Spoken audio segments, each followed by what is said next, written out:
तुम अपनी बहनों का भी हक दो और शौहर की बहनों का भी हक दो। तुम अपने माँ बाप का भी हक दो और अपने शौहर के माँ बाप का भी हक दो।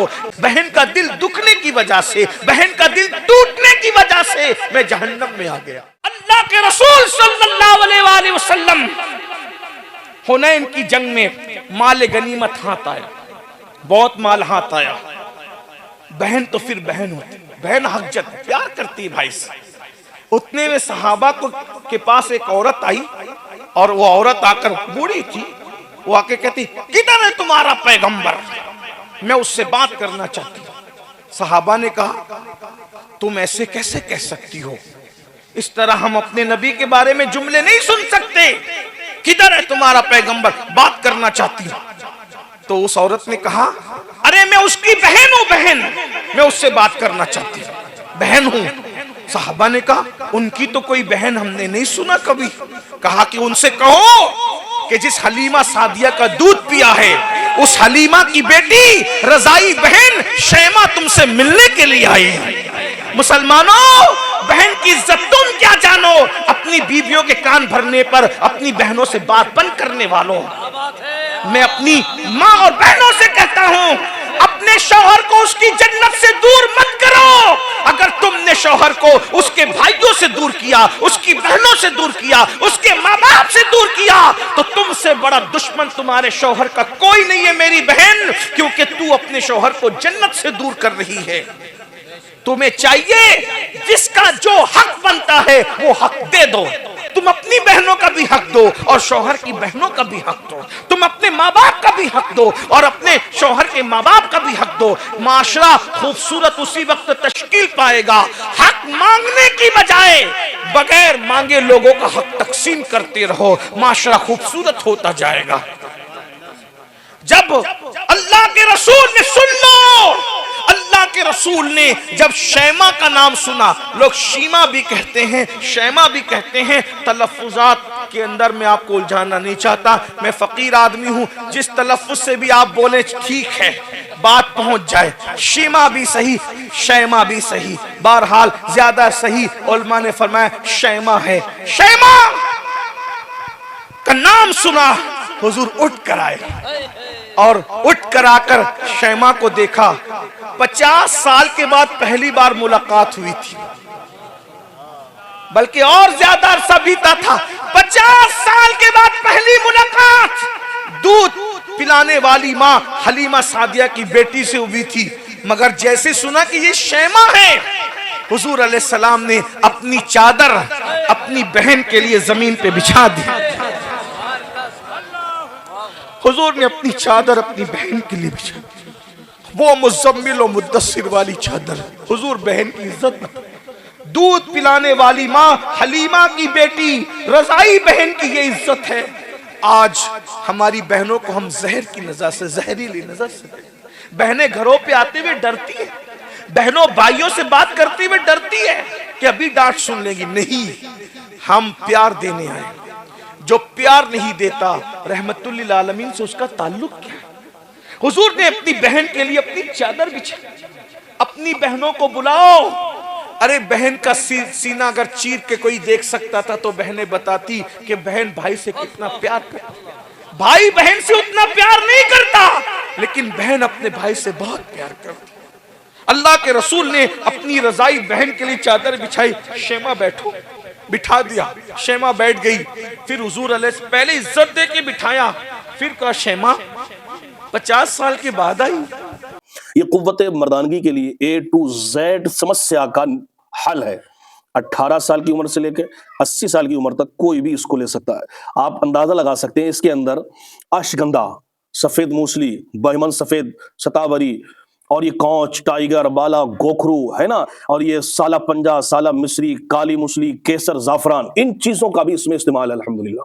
और दूसरा इसके साथ में जो कैप्सूल है ये, इसके अंदर ऐसी भस्मों का इस्तेमाल किया गया है जैसे सोरन भस्म, जिसे गोल्ड भस्म कहते हैं, और हीरा भस्म है ना, और ये भंग भस्म और ये अदरक भस्म। इसके अलावा अन्य, अगर मैं सब भस्मों का बुटियों का नाम गिनाऊं वीडियो बड़ी लंबी हो जाएगी। तो इतना जबरदस्त रिजल्ट है कि बंदा बिल्कुल भी अगर जीरो हो और अगर इसका इस्तेमाल कर ले तो इंशाअल्लाह ताला मेरा यकीन है कि वो खुशहाली की जिंदगी गुजारेगा। शर्माहट और ये नजरें छुपाना ये सब खत्म हो जाएगा उसका। अल्लाह पाक के करम से सेहत अंदरूनी और बाहरी दोनों सेहतें उसको हासिल हो जाएंगी। कि बंदे के अंदर जो थकावट, सुस्ती है ना, जो कभी बैठ के उठता है तो आंखों के नीचे अंधेरा आता है, उसको भी दफा कर देगा। शरीर में एक ऑटोमेटिक एनर्जी पैदा हो जाएगी। जो बीमार है सिर्फ वो ही नहीं, अच्छे खासे बंदे भी इसको ले सकते हैं। जो अपनी सेहत को बरकरार रखना चाहते हैं, अपनी सेहत की हिफाजत करना चाहते हैं, वो भी ले सकते हैं। मैं यकीन दिलाता हूं ये कोर्स आपको 1 महीने से 3 महीने इस्तेमाल करना है। 3 महीने अगर आपने इस्तेमाल कर लिया तो इंशाअल्लाह ताला आप फकीर को दुआएं देंगे और आपकी खुद की टाइमिंग 10 से 20 मिनट हो जाएगी इंशाअल्लाह ताला। इतनी देर कर दी तुमने? कहती है या रसूल अल्लाह, या रसूल अल्लाह, ऐसे हालात नहीं थे कि मैं आप तक पहुंचती। मैं आपकी बातें सुनती थी, बातें तो आती थी, लेकिन ऐसे हालात नहीं थे कि मैं आप तक पहुंचती। इतना कहा तो हुजूर ने कहा एक बात बताओ कि तुम ही शैमा हो, इसका सबूत क्या है? कोई गलत बयानी से भी तो काम ले सकता है ना। 50 साल के बाद 50 साल में शैमा जैसी दिखती थी, आज शैमा तो वैसी नहीं दिखती। उस वक्त तो शैमा की उम्र 6-7 साल 8 साल की थी, अब शैमा 50 साल के ऊपर की बुढ़िया हो गई। तुम ही शैमा हो, इसका सबूत क्या है? बहन बहन होती। कहने लगी या रसूल अल्लाह, एक बात बताऊंगी, आपको यकीन आएगा। कहा क्या? कहा एक बात ऐसी है जो सिर्फ आप जानते हैं और मैं जानती हूँ, तीसरा कोई नहीं जानता जमीन के ऊपर। हुजूर ने कहा वो क्या? कहा आप जानते हैं ना, जब आप हलीमा का दूध पीते थे, नन्हे से बच्चे थे, तो मैं आपको गोद में ले लेके इधर उधर फिरती थी, आपका दिल बहलाता। एक दिन मैं आपको खींच के कहीं ले जा रही थी और आप आना नहीं चाहते थे। मैं खींच रही थी, आप आना नहीं चाहते थे। मैं खींच रही थी, आप आना नहीं चाहते थे। तो उस वक्त आप मुझ पे नाराज हो गए बचपन में, और नाराज होकर आपने मेरे कंधों के नीचे दांत काटा था। ये आपको पता, मुझे पता है, तीसरा किसी को नहीं पता। हुजूर, ये आपके दांतों की शान है कि उस वक्त जो आपने मेरे कंधों पे दांत काटा था, उसका निशान अब भी मेरे कंधों पर निशाने मोहब्बत की शक्ल में मौजूद है। हुजूर ने सुना, इतना हंसी अपनी शान के मुताबिक कि हुजूर की दाढ़ी नजर आई। हुजूर को अपना खूबसूरत मासूम बचपना याद आ गया। अल्लाह अल्लाह वो बचपने की फबन, उस खुदा बाकी सूरत पे लाखों सलाम। हुजूर को अपना बचपना याद आया, इतना हंसे अपनी शान के मुताबिक के दाढ़ नजर आई। फिर हुजूर ने फरमाया कि हालात कैसे हैं? बहन ने हालात बताए, हुजूर रो पड़े और फिर सहाबा के पास आए। अब सुनना बहन के लिए क्या कुर्बानी दी। सहाबा के पास आए, फरमाया जितना माले गनीमत अपने हिस्से में आया है, चूंकि अब ये हुनैन वाले मेरी बहन के ससुराली रिश्तेदार होते हैं। देख रहे, ये हुनैन वाले ये मेरी बहन के ससुराली रिश्तेदार होते हैं। क्या मेरी मोहब्बत में मेरी बहन की वजह से तुम इनका माले गनीमत लौटा सकते हो? सहाबा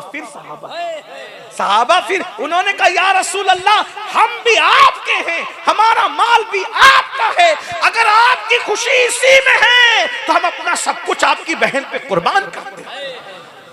और वो माले गनीमत वापस कर दिया गया।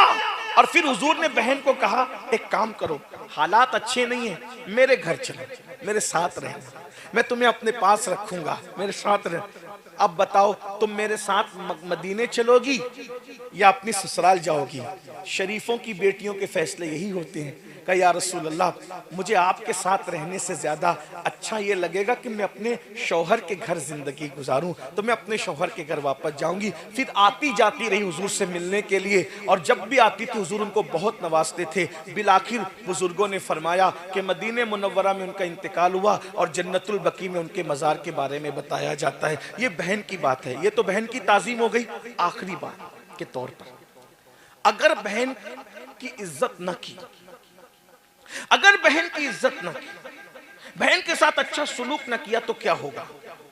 आज से तकरीबन 1000 साल से जायद पुराने बुजुर्ग है, बहुत बड़े बुजुर्ग, हजरत फकीह अबू लैस समरकंदी हनफी, वो अपनी किताब में लिखते हैं, ध्यान से सुनना, वो अपनी किताब में लिखते हैं कि एक अजम के बहुत बड़े वली थे, बहुत बड़े बुजुर्ग थे, उनको अल्लाह की इबादत से बहुत प्यार था। तो उन्होंने क्या किया, अजम छोड़ा।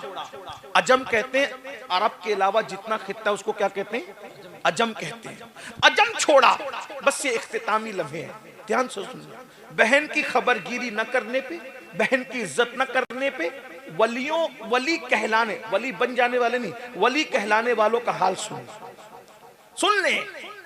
बहुत हल्के में मत लो बहनों को, भाइयों को, रिश्तों को हल्के मत लो। अल्लाह फरमाते वत्तकुल्लाह अल्लज़ी तसाअलून बिही वल अरहाम इन्नल्लाह काना अलैकुम रकीबा। रिश्तों के मामले में अल्लाह से डरते रहो, और पेट के रिश्तों के बारे में खास तौर पे अल्लाह से डरते रहो, रिश्तों का ख्याल करो।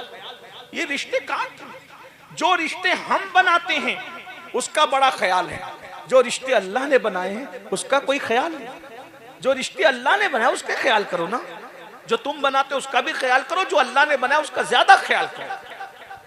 तो वो अजम से हिजरत करके मक्का चले गए, पूरी रात तवाफ करते, तिलावत करते, इबादत करते। उनकी इबादतों का शोहरा पूरे मक्के में गूंज उठा। अजम से एक वली आया है, एक अल्लाह वाला आया है, इबादत इबादत इबादत, सिर्फ इबादत करता है। एक ताजिर थे मक्के के, उनको सफर पे जाना था। जब सफर के लिए वो जाने लगे तो उनके पास सोना था, गोल्ड, कई किलो सोना था। उन्होंने सोचा मक्के में मैं किसके पास ये रखूं, सफर पे जा रहा हूं, किसके पास रखूं। तो सोचा कि जो बंदा रात दिन इबादत करता है उसके पास रख देते हैं, तो इन्हीं के पास रख दिया। और वो सफर पे गया। पहले का सफर तो ऐसा नहीं था ना कि चंद घंटे में आदमी लौट आए। आदमी जाता था तो अक्सर लौटता ही नहीं था। सफर से आना मतलब नई जिंदगी पाना, बहुत आसान नहीं था सफर, आपको पता है। जब वो बहुत दिनों के बाद, अरसे के बाद वापस लौटे वो ताजिर, तो उनको ख्याल आया कि मैंने कई किलो गोल्ड, अपना सोना उस अल्लाह वाले के पास रखा था, वापस लेना चाहिए। जब उन्होंने पता किया तो पता चला कि वो अल्लाह वाले का इंतकाल हो गया, मक्के में इंतकाल हो गया, हरम के करीब में दफन है। बहुत टेंशन हुआ, या अल्लाह मेरा इतना सोना अब मैं किससे पूछूं, क्योंकि मैंने तो उसको अल्लाह वाला समझ के रखा था, मुझे क्या पता कि वो मर जाएगा, इंतकाल हो जाएगा। तो उन्होंने अपने इस मसले के हल के लिए हजरत मालिक इब्ने दीनार के पास गए। मालिक बिन दीनार बहुत बड़े बुजुर्ग, हजरत मालिक बिन दीनार के पास गए कि हजरत ऐसा ऐसा हादसा हो गया। उन्होंने कहा कोई बात नहीं, वो नेक था, कहा अल्लाह वाला था, रात रात भर तवाफ इबादत तिलावत करते थे। कहा बेटा देखो एक अमल बताता हूं, अगर तुमने ये अमल कर लिया तो शबे जुमा में आधी रात के बाद मकाम इब्राहिम के पास जाना, कि जो मुसलमानों की जन्नती रूहें होती है वो शबे जुमा में आधी रात के बाद काबे के तवाफ के लिए आती है। जो जन्नती होगा वो तवाफ काबा के लिए शबे जुमा में आएगा। ये अमल पढ़ लो, उसको आवाज लगाना, अगर वो जन्नती है तो वो जरूर तुझसे बात करेगी उसकी रूह। ये अमल आज भी दुनिया में मौजूद है, बुजुर्गों के पास है, हम लोग के पास नहीं है, तो इसके चक्कर में नहीं पड़ना। लेकिन जो इबरत की बात है वो पेश कर रहा हूं, वरना आप उस अमल को ढूंढने लगोगे तो याद रखिए वो अमल अब भी है दुनिया में अल्लाह वालों के पास। हमारे महरेरा मुतहरा के सरकारों से मुतालिक मैंने सुना है कि रूह को हाजिर करने की अमलियात वहां पर बड़े मजबूत और पावरफुल हैं, अल्हम्दुलिल्लाह। बहरहाल तो बड़ी बात, तो कहा कि ये अमल पढ़ लो और शबे जुमा आदि गुजर जाए तो आवाज लगाना, अगर वो जन्नती है तो तुमसे बात करेगा, तुम्हें बता देगा। ये अमल पढ़ के पहुंचे, पहुंचने के बाद आवाज लगाई लेकिन कोई जवाब नहीं आया। याद रख, कोई जवाब नहीं आया। ये हजरत मालिक बिन दीनार के पास है। हजरत मालिक को दीनार ने कहा इन्ना लिल्लाहि व इन्ना इलैहि राजिऊन। इसका मतलब तुम जिसको जन्नती समझ रहे हो वो जन्नती नहीं है। अगर वो जन्नती होता तो उसकी रूह जरूर आती। अब उस चूंकि वो वहां नहीं है तो वो जहन्नमी है। अब उसको भी मिलने के लिए जाना है तो एक कुआं है, उसका नाम है बीरे बरहूत। बीरे बरहूत जो फुला फुला मुल्क में, वहां जाओ, ये अमल पढ़ के जाओ, अब उसकी रूह तुमको वहां मिलेगी। मरता क्या ना करता, कई किलो गोल्ड सोने का मामला था, वो बीरे बरहूत पर गया। आधी रात के बाद हिम्मत की दाद देनी चाहिए, और वहां आवाज लगाई तो उसकी आवाज आई। देख लो, रात रात भर तवाफ के बाद, रात रात भर तिलावत के बाद, रात रात भर नमाजों के बाद, नवाफिल के बाद, मक्के में दफन होने के बाद जन्नत नहीं मिली। जन्नत नहीं मिली क्योंकि शैतान की आदत है फराइज और वाजिबात से हटाकर नवाफिल में उलझा देता है इंसान को। पहले फराइज और वाजिबात है, नवाफिल का बाद में मर्तबा है। मेरे भाइयों, आज हम भी उसी में उलझे हुए हैं। जब वहां पर आवाज लगाई, उन्होंने आवाज दी, कहा ए अल्लाह के बरगजीदा बंदे, मैं तो तुम्हें नेक समझता था, मेरे गोल्ड को, ताजिर था, बोला मेरे गोल्ड को, मेरे सोने का क्या हुआ? वो कहा कि मैं खयानत करने वाला नहीं, मैंने तुम्हारे सोने को अपने घर के जीने के नीचे दफन किया है, जाओ और अपनी अमानत ले लो। उन्होंने कहा बहुत अच्छा, आप वाकई नेक है, इतने अमानतदार हैं। आपसे एक सवाल करता हूं, इतने नेक होकर जहन्नम में कैसे आ गए?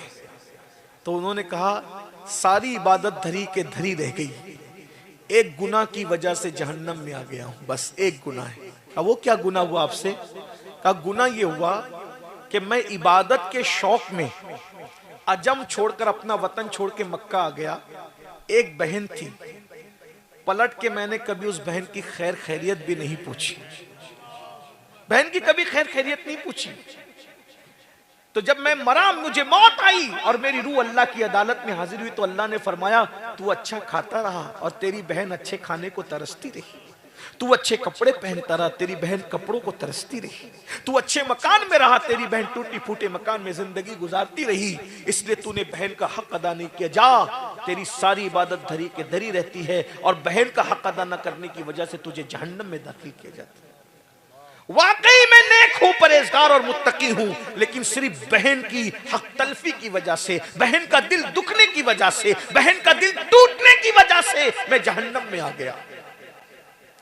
इस मजमे में भी मेरे भाई हजारों लोग हैं, मौजूद होंगे, हमने बहन का दिल तोड़ा। मैं तो यही तो कहना चाहता हूं, जब आम मुसलमान का दिल तोड़ना, उसको जलील करना इतना तबाह कर देता है आदमी को, तो बहनों का दिल तोड़ना, भाइयों का दिल तोड़ना, माँ बाप का दिल तोड़ना, रिश्तेदारों का दिल तोड़ना कितना नुकसान पहुंचाएगा।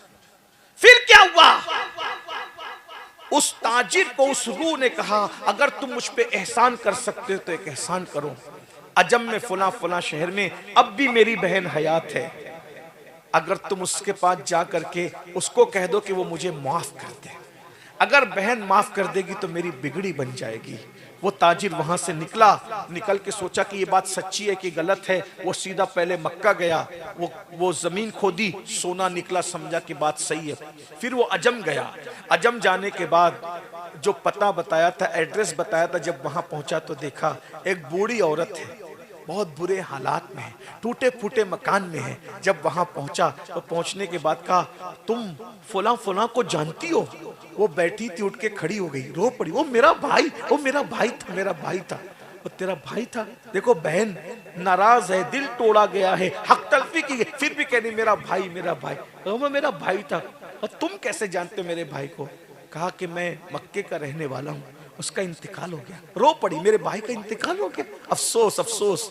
फिर कहा उसी ने मुझे भेजा है, मैं तुम्हारे पास आया हूँ, बताओ उसके बारे में क्या है?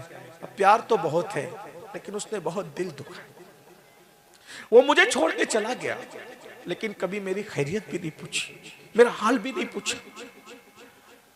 मैं खाने को तरसती हूँ, बारिश होती है तो टूटा मकान है उसमें भीगती हूँ, सर्दियों में कड़कती रहती हूँ, बेचैन रहती हूँ, गर्मियां तबाह करती है, बर्बाद करती है। अल्लाह के बंदे, उसने मेरा दिल दुखाया। कहा तुम्हारा दिल दुखाया, तुम्हारा हक अदा नहीं किया, इबादत के बावजूद भी जहन्नम में, अगर तुम उसको माफ कर दो तो उसको जन्नत मिल जाए। बहन बहन होती है। कहा अल्लाह अगर वो मेरी वजह से जहन्नम में, मैं दुआ करती हूँ अल्लाह उसे माफ कर दे, मैं भी माफ करती हूँ, लेकिन मेरे भाई का पैगाम लेके आने वाले, इतनी दूर से तू आया है, मेरे घर कयाम तो कर, कुछ रूखी सूखी खा ताकि मैं तेरी खिदमत करूं। वो बुजुर्ग, वो ताजिर कहता है मैं खा के सोया तो मैंने ख्वाब में क्या देखा कि वो बुजुर्ग जन्नत के बागों में टहल रहे हैं और कहते हैं अल्लाह तुझे जज़ाए खैर अता फरमाए, तूने मेरी बहन से माफी तलाफी करवा दी, इधर बहन ने माफ कर दिया, उधर अल्लाह ने मुझे जन्नत